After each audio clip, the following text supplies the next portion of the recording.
안녕하세요. 동갑내기 남편과 살고 있는, 아니 살았던 40대 여성입니다. 누가 그러더라고요. 기쁨은 나누면 배가 되지만 슬픔은 나누면 약점이 된다고.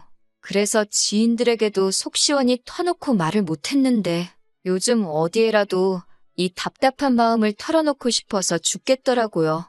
그래서 익명의 힘을 빌려 제 이야기를 하러 왔습니다. 남편과는 아는 선배의 소개로 만났어요. 선배 말로는 사람이 무뚝뚝하긴 해도 속이 깊다고 진국이라고 하대요.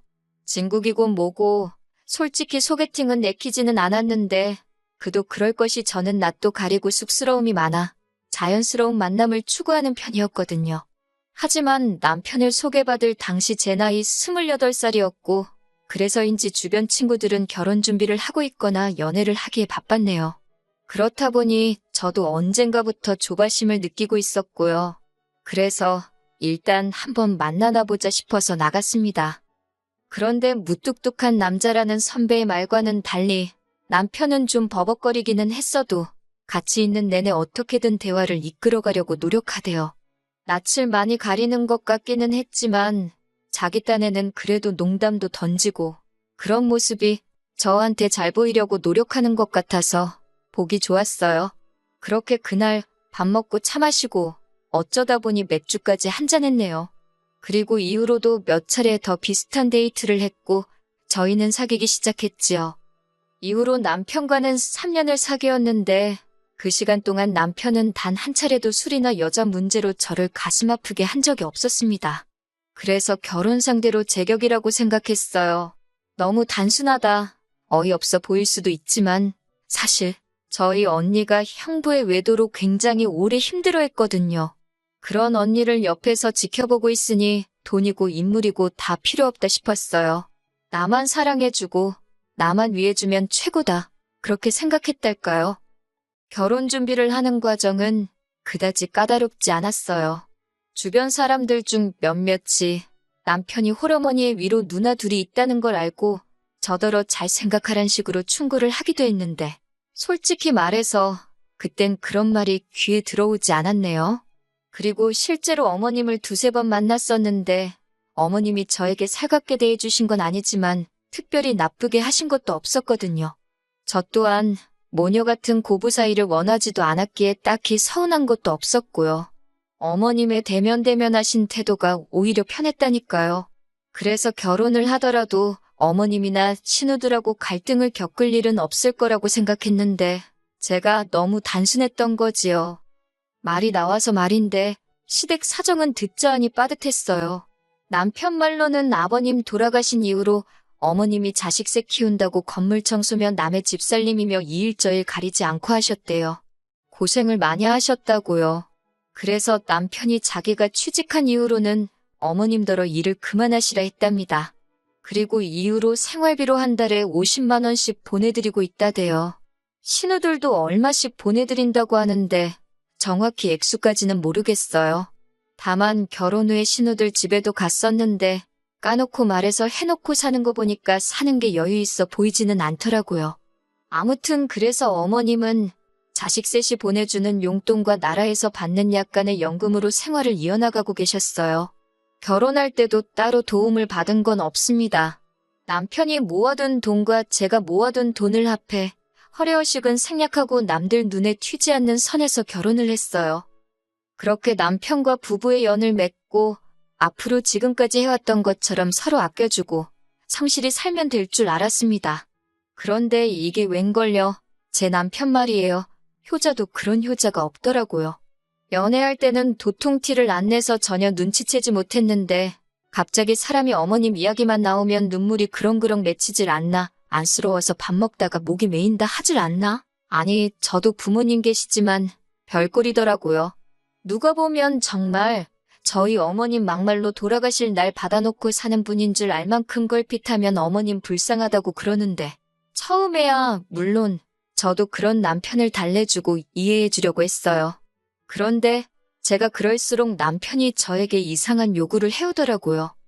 결혼하고 얼마 지나지 않아서 하루는 남편이 저를 붙들고 그간 어머님이 얼마나 고생을 많이 하셨는지 주절주절 늘어놓기 시작하더라고요.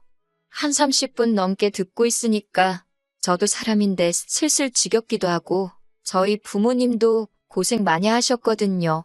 솔직히 말해서 그 시절에 고생 안 하신 부모님들이 몇 분이나 되시겠어요?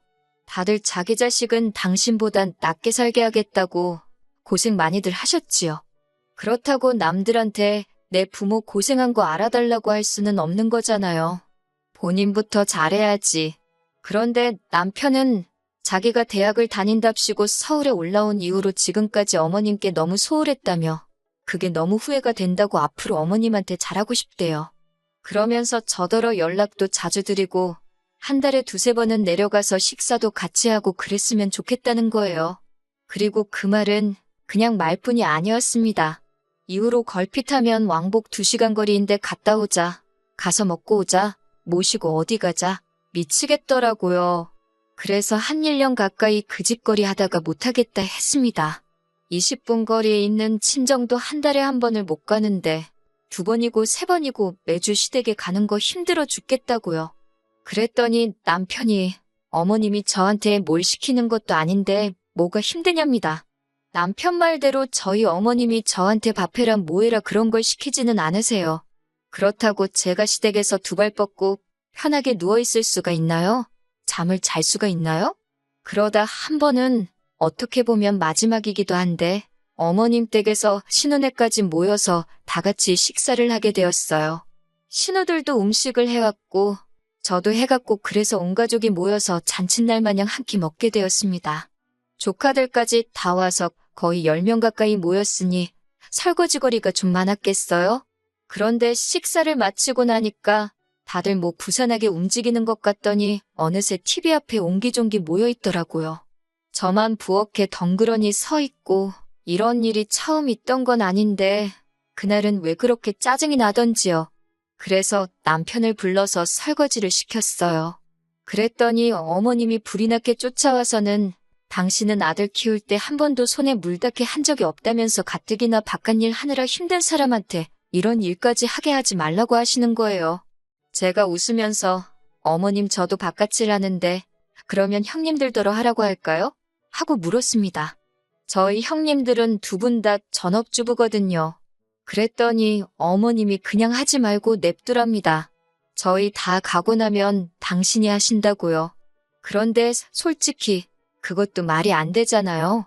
설거지거리가 산더미인데 그걸 나이 드신 어머님 혼자 하시라고 냅둔다는 게 그래서 제가 남편한테 다시 눈치를 줬어요. 그러자 남편이 못 이긴 척 고무장갑을 다시 꼈고 어머님도 못마땅하신지 저를 째려보시더라고요. 그런데 신우들이 절더러 하는 말이 남편 잘 얻어서 좋겠답니다. 저렇게 자상한 남자가 어디 있냐면서 어이가 없어서 남편이 와이프를 잘 만난 거라고 저처럼 돈도 벌어오고 살림도 해주는 여자가 어딨냐고 저는 미쳤다고 쏘아붙여버렸어요. 이후로 결정적인 사건이 있었던 건 아닌데 거듭되는 불편한 상황으로 어머님과의 사이가 점점 틀어져 갔습니다. 그리고 그런 2사람 사이에서 남편이 전혀 제 방어책이 되어주질 못했어요. 오히려 무조건 제가 어머님한테 맞춰드리길 바랬지요. 한 예로 저희 어머님은 연락 문제에도 굉장히 예민하신 분이었는데 당신 며느리가 일을 하건 말건 그런 건 안중에도 없으셨어요. 아침 10시고 오후 3시고 시간 상관없이 아무 때나 전화를 거시기 일쑤였습니다.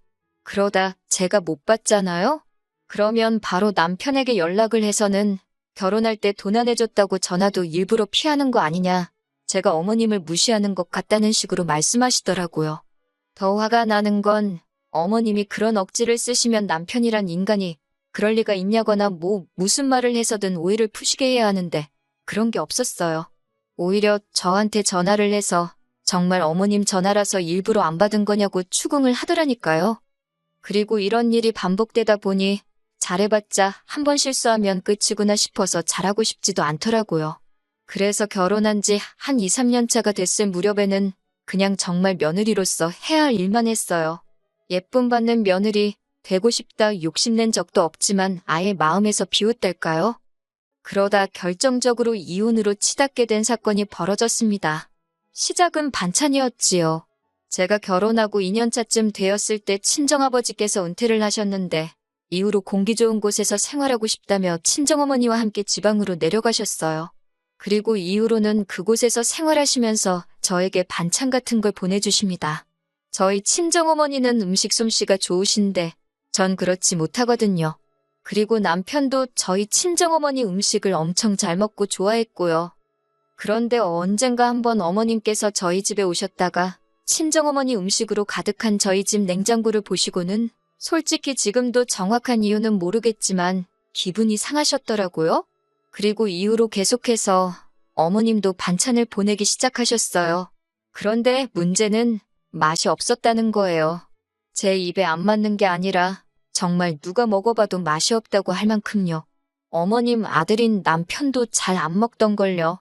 그렇다 보니 결국 버려지는 게 대부분이었고 이건 아니다 싶어서 제가 남편더러 어머님한테 보내지 마시라고 얘기 좀 하라 했지요. 그런데 어머님 상처받으면 어쩌냐며 그걸 못하더라고요. 보다 못한 저라도 할까 했지만 가뜩이나 사이도 안 좋고 불편한데 나서서 좋은 소리 들을 리도 없고 그래서 결국 저도 안 했어요. 막말로 아들인 남편이 괜찮다는데 내가 알 바냐 솔직히 그렇게 생각하고 내버려뒀네요. 그러다 문제의 날이었습니다. 그날은 남편도 아침부터 뭐가 그렇게 심통이 났는지 저한테 하루 종일 내내 툴툴거리대요. 저도 받아주는데 한계를 느끼고 있었고요. 그래도 어떻게 하루가 거의 다 가고 저녁 식사를 하기 위해 밥상을 차리고 있었습니다. 국이고 뭐고 끓이기도 귀찮아서 친정어머니가 보내주신 나물 반찬에 고추장 넣고 밥을 비볐어요. 계란 후라이에서 올리고 옆에다 친정어머니가 보내주신 김치를 꺼내놨지요. 이윽고 남편도 식탁에 앉았는데 뜬금없이 왜 자기 엄마, 그러니까 시어머니가 보내주신 김치는 안 꺼내냐면서 시비를 거는 거예요. 어이가 없어서 먹을 거면 꺼내 먹으라니까 왜 애시당초 꺼내놓질 않았냐면서 말꼬투리를 잡기 시작하대요. 그래서 꺼내라고 먹을 사람이 꺼내면 되는 거 아니냐고 어제 꺼내놨을 때 손도 안 대지 않았냐니까 저더러 저는 왜 안 먹냐입니다. 무려 시어머니가 해준 음식인데 왜 안 먹냐고 따지는 거예요. 입에 안 맞아서 먹기 싫어서 안 먹는다니까 시어머니를 무시하는 거냐면서 먹으래요. 무조건 먹으라면서 악을 쓰는데 순간 사람이 아니라 무슨 짐승처럼 보이더라고요. 그뿐만이 아니었습니다. 저희 어머니가 보내주신 김치를 갑자기 싱크대에 들이붓더니 이제 장모님 음식은 금지라고 시어머니가 보내주신 음식만 먹으래요. 장모님 반찬은 이 집안에 반이 금지라나요? 저도 가만히 있자니 열불이 나서 어머님이 보내주신 김치 똑같이 싱크대에 들이부었습니다. 그러자 남편이 먼저 저더러 미친 엑스라고 욕을 하더니 집에서 나가더라고요. 나가봤자 지만 손해지. 저도 그 뒤통수에다 똑같이 욕하고 난리도 아니었어요. 집안에서 김치 냄새는 진동을 하지 한행 가라앉지를 않지 진짜 열받더군요. 그런데 다음 날 남편이 집에 기어들어오대요. 얘기를 좀 하잡니다. 그러면서 사실 자기가 요새 저한테 너무 서운했다나요. 어머님이 제가 처음 시집올 때랑 달라졌다면서 제 눈치를 보신다나 어쩐다나. 그런데 제가 어머님 반찬까지 안 먹으니까 진짜 어머님 말씀대로 며느리인 제가 어머님을 무시하는 것 같아서 순간 너무 속상했답니다. 이야기를 듣고 있는데 솔직히 아 진짜 또라이구나 그 생각밖에 안 들었어요. 그런데 이런 제 속을 아는지 모르는지 남편이 한다는 말이 그래서 자기가 어머님과 제 사이에 오해를 풀려면 어떤 방법이 좋을지 고민해봤는데 같이 사는 게 제일 좋겠답니다. 서로 살부대끼고 살다 보면 미운정 고운정 다 들지 않겠냐며 진정한 한 가족이 될 수 있을 거래요. 어이가 없어서 진심이냐고 물었습니다. 남편이 전에 없이 밝은 표정으로 그럼 진심이지 아니겠냐고 그래요. 제가 너무 열받아서 살다 시어머니 반찬 안 먹는다고 합가하자는 소리 들은 여자는 나밖에 없을 거라고 소리를 빽 질렀어요. 그리고는 남편더러 당신도 맛대가리 없어서 안 먹는 걸 왜 나더러 먹으라고 난리냐고 그렇게 좋으면 너나 많이 처먹으라고 악을 썼습니다. 합가 같은 소리 좋아한다고 그렇게 니네 엄마 반찬 먹으면서 니네 엄마랑 살고 싶으면 나랑 결혼은 왜 했냐. 그냥 니네 엄마랑 부둥켜 안고 살지. 지금 생각해보면 저도 뭔 정신으로 그렇게 남편한테 말을 쏟아낸 건지 모르겠어요. 어쨌든 그땐 정말이지 화가 나다 못해 분통이 터져서 이성을 잃었던 것도 같습니다. 얼마나 저도 화가 났는지 어머님도 아니고 니네 엄마 소리가 절로 나더라고요. 그러니까 남편도 어지간히 화가 났는지 얼굴이 시뻘개져서는 가만 안 둔다고 씩씩거리고, 그래도 어쨌든 남자잖아요. 무섭긴 하더라고요. 이렇게 더 화를 냈다간 오히려 남편이 저한테 해코지를 할지도 모르겠다 싶어서 일단 적당한 선에서 소리 지르는 건 멈췄습니다. 그리고는 자포자기한 모습으로 그냥 그만하자고, 나는 죽어도 합가는 못하겠으니 차라리 헤어지자 했어요. 홀시어머니의 효자 아들, 남편감으로 아니라 소리를 그렇게 들었어도 그게 내일이 될 줄은 몰랐다고, 나는 더는 감당할 수 없다 했습니다. 그런데 남편은 도통 무슨 이런 문제로 이혼을 하자는 거냐며 이해를 못하겠다는 표정을 하고 있었지요. 하지만 결국 저는 대학 동기의 도움으로 이혼 전문 변호사를 선임했고, 이후로 약 2년 동안 지리한 싸움을 이어갔어요. 사실 남편이 외도라던가 도박처럼 소위 분명한 사유가 없었기 때문에 이혼 소송을 하기가 쉽지는 않았거든요. 그리고 결국은 이혼에 성공하긴 했지요. 하지만 제가 바라는 대로 됐음에도 왠지 마음이 편하진 않대요. 상처뿐인 승리였다고 해야 할지, 몇 년의 시간이 신기루처럼 사라진 기분이었다고 할까요? 그래도 이렇게 혼자가 된 지금 마음은 홀가분합니다. 애가 없어서 다행이란 생각도 들고요. 남편과의 만남을 주선했던 선배는 원래 남자는 결혼하면 효자가 되는 법이라며 저더러 웬만하면 좀 품어주지 그랬냐는데, 같은 여자인 선배가 그런 소리를 하니까 얼마나 한심하게 보이던지요. 선배나 그렇게 남편한테 납작 엎드려서 맞춰주고 말만 따라 져주면서 살라 했네요. 선배 부모님이 좋은 마누라 다 됐다고 퍽이나 좋아하시겠다고요. 이혼하고 처음 한동안은 남편을 탓하기도 하고 제 자신을 탓하기도 하면서 울며 시간을 보냈어요. 그토록 바라던 이혼이었지만 동시에 처음부터 제대로 된 선택을 하지 못했다는 자괴감이 컸으니까요. 그래도 이제는 이 글을 마지막으로 더는 방황하지 않을 수 있을 듯해요. 다 쏟아내고 나니까 제가 예상했던 것보다 훨씬 후련하거든요. 미래에 제 자신에게 부끄럽지 않게 열심히 살아보겠습니다. 그러면 또 좋은 날이 오겠지요.